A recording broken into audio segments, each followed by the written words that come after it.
Nandito ngayon tayo sa harap ng Santa Ana Municipal Hall. Kukunin natin yung pinagawa nating salasala. Ayan. So, yung quality ng salasala rito maganda. Kasi masinsin siya. Hindi kagaya ng iba, maluluwag siya. So, pag maluluwag, madaling masira. Tsaka malambot siya. Tsaka ito bagong gawa to, kaya kulay green pa. Yung iba kasi tuyo na eh, kulay ano na, kulay brown. So isang puto, tingnan natin kung makakasya na dun sa bakod natin sa farm. Yan, baka bukas ilalagay ni Tatang. Yan, lasakay natin sa kulong-kulong. 15. Wah.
Good morning guys, welcome sa RJ's Farm. Nung nakarang araw ay bumili tayo ng sasag or salasala ng kawayan para idudugtong pa rin natin dun sa gagawing bakod natin. So naglagay na tayo ng tulos na bakal para medyo matagal yung buhay niya. And then eto, buti may kanal tayo rito, yung drainage natin, irrigation. Nakalibil to, kaya pantay-pantay yung pagkakapatong nila ng mga kawayan. Tsaka dahil nakasimento sila, hindi sila nababasa ng tubig or nakapatong sa lupa, kaya matagal yung buhay nila. So siguro abutin na to ng mga 3 years to 4 years ganyan, pag hindi sila nababasa. So hinirera na agad ni Tatang to, tapos ilalagay na lang namin yan. Yan. Bali 15 pieces yung nabili.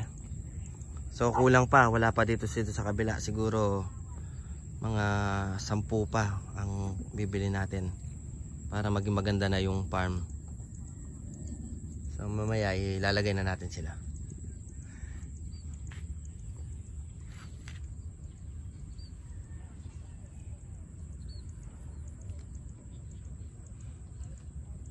Tsaka pala tong kabilang bukid, bukid. Dati ang palayo yung tinatanim nila, ngayon pinalitan muna nila. Mag-uupo daw muna sila. Yan yung mga red lady natin, papaya. Ayan, medyo maganda.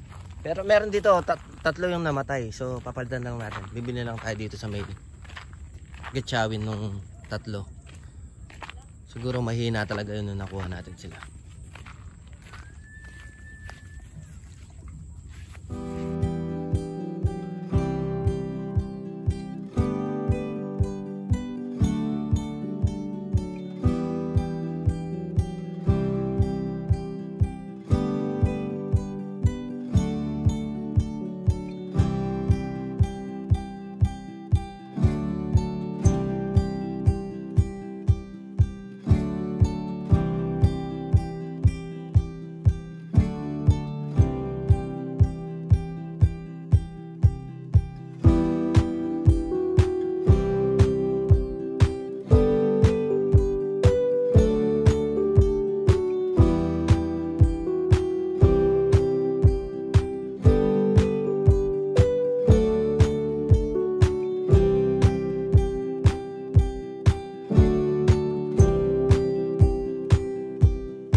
So time check, alas 5 na ng hapon. So ito yung mga nagawa namin ni Tatang. Ayan na siya. Medyo kinulang lang tayo ng 4 na poste or tulos na bakal. Pero meron pa sa bahay, gagawa na lang muna kami. Kasi may 3 salasala pa na hindi nailagay. And then parang kulang pa siya nung papunta rito, siguro mga 5 salasala. Pero tsaka na lang natin gagawin yan. So ayan, tapos nilinis na rin natin. Ayan yung itsura niya. Ayan, may dumarating pang bisita. So all in all, ito yung mga makikita natin. Ayan. So hapon na. And then nakapag ano na pala tayo, nakapagsabog tanim na si Kuya Nel dito. Ayan. Hali, nakatanim na tayo ng palay. So abangan nyo na lang namin sa susunod na vlog natin yung update namin kayo dun sa mga mulberry na pinro natin. Nakita ko sila kanina nag bad break na. Ayan o. Bye bye kayo. Ayan. So mag-aalas 5 na, may dumating pang mga bisita. So bali yung mga ubas natin ngayon paubos na. Siguro ngayong week nang na to yung pre-taste natin kasi ubos na yung mga bungang pre-taste natin. So pinapaubos na lang natin para makapahinga na lang yung mga ubas.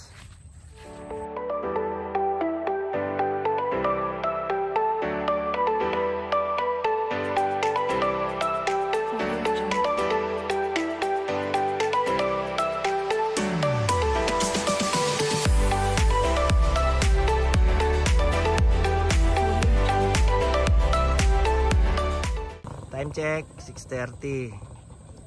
So umuwi na yung mga bisita natin. Yung bisita natin. So sila,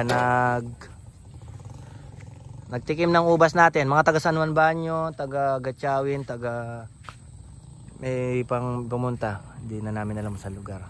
So ito na yung farm. Hapon o gabi? Gabi na.